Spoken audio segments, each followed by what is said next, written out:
Good morning, beautiful shot. Modesto and one of our favorite Taco Bells there on the screen by the Modesto Arch, 8:21 on this Monday. Time for our brand new segment where we politely ask, please don't be that guy. The segment where we talk about social pet peeves and we call out bad etiquette. And for today's guy, Sabrina Rodriguez takes us out to the roads. That's right. And this is a guy today that we're talking about that, not only is just maybe a pet peeve, but it also could pose some dangers and pose a safety risk. And today we're talking about the person who doesn't move out of the way of emergency vehicles.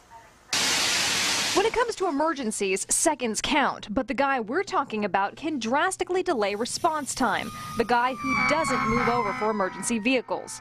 The law is when you see an emergency vehicle behind you, calmly and safely pull to the right and come to a complete stop. During this ride along with Sac Metro Fire, we found plenty of people who didn't do that.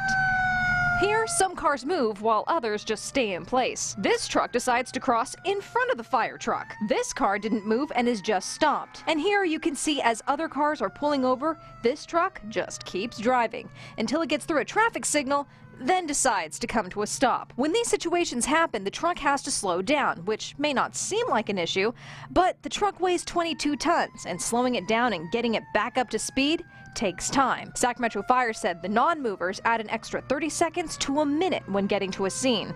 And when you consider a fire doubles in size every 2 minutes, seconds matter. So next time you see the lights and hear the siren, get over and don't be that guy.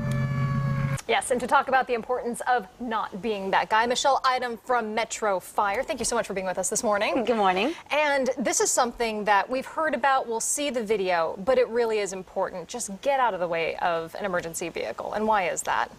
There's a couple different reasons. One of the main reasons would be just a safety perspective. When we're driving down the road and we're going code 3, we're going fast, we're being very careful going into intersections. We're looking, we're making sure they're clear. But if there's people that aren't paying attention and come racing through or are just completely oblivious to the lights and sirens behind them, it puts everybody out there on the road at risk, not just us, but every other car. You make a quick turnover, you hit another car. Yeah.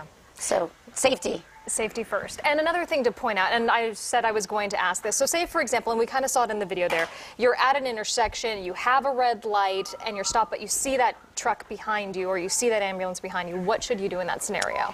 If your light is still red and you're stopped, stay right where you are. When we come up to that intersection, we don't want people to go running out into a red light. They're putting more cars at risk in that situation. Stay where you are. We generally will shut our sirens off or we'll take oncoming traffic. We'll find an opening or we'll sit there and wait until we have what's called an opticom. It changes the light to green after a short period of time. That's going to change that light, and then we'll go out to the intersection. But we don't want people to just push out into the intersection, not on a red light. All right, so safety first again. And something else also to point out, something very interesting with this as well. You guys have heard all the horror stories and whatnot, so just honestly, pay attention to when you just be observant, because a lot of people, even though you have flashy lights and loud sirens, some people just don't hear you.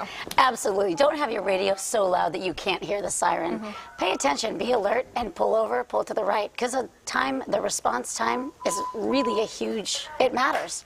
It makes a big difference whether it's a fire or whether it's a medical call that someone needs help. They need it now. Very good. All right, and thank you so much, Michelle, for being with us, and we would love your suggestions for Don't Be That Guy. It can really be anything.